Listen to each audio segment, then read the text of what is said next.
Maka daripada itu seringkali kita bilang, harusnya kita punya rencana cadangan gitu kan.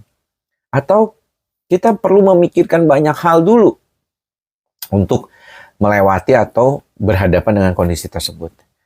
Boleh aja sih, tapi beberapa di antara kita itu nggak bisa begitu teman-teman. Karena kecemasannya jadi terlalu banyak. Kontrol freaknya atau kerasa kepingin semuanya dia kontrol, itu tidak dibarengi dengan kemauan yang dia bisa kendalikan. Jadi banyak di antara kita itu yang seringkali nggak sederhana hidupnya. Banyak banget pikiran ini, pikiran itu, kepengen ini, kepengen itu. Tapi otaknya nggak kuat. Itulah mengapa akhirnya mereka jatuh ke dalam cemas. Simpelnya kan kita bicara tentang kondisi cemas itu, ketika kita berada pada situasi di mana kita tidak bisa kontrol terhadap situasi tersebut, atau kita merasakan kesulitan dalam mengatasi situasi tersebut, maka disitulah mula terjadinya keadaan-keadaan yang mencemaskan. Kita merencanakan ini, hasilnya tidak sesuai, atau 50% saja terjadi. Kita mulai merasa kekhawatiran. Bahkan ada sebagian pasien cemas, terutama anak muda ya, umur 20-an, ketika dia kemampuan untuk berhasil dalam tugas-tugasnya itu berkurang jauh dari apa yang dia harapkan, maka bisa terjadi penurunan self-esteem atau self-confidence. Jadinya malah depresi.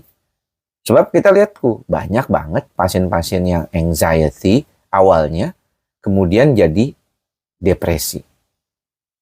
Nah sebenarnya bagaimana nih caranya? Buat teman-teman para pejuang psikosomatik, ada sebagian dari kita yang perlu menyadari bahwa pertama kita tidak bisa terlalu banyak ya membuat kompleksitas masalah di dalam kehidupan kita. Kita perlu pelan-pelan. Ya. Misalnya di dalam situasi tertentu kita perlu belajar untuk sekarang kita tetapkan rencana. Ya. Tapi mungkin jangan terlalu penuh.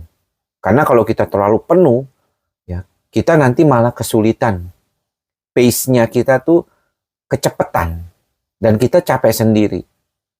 Atau karena saking kita kepingin semua mau di checklist, dan itu terlalu banyak, kita jadinya nanti dikejar-kejar seolah-olah. Dan itu yang membuat kesulitan. Nah, namun orang tuh tidak bisa semuanya ikhlas dan sabar dalam menjalani proses yang lebih sederhana atau yang lebih pelan. Yang pace-nya itu mungkin nggak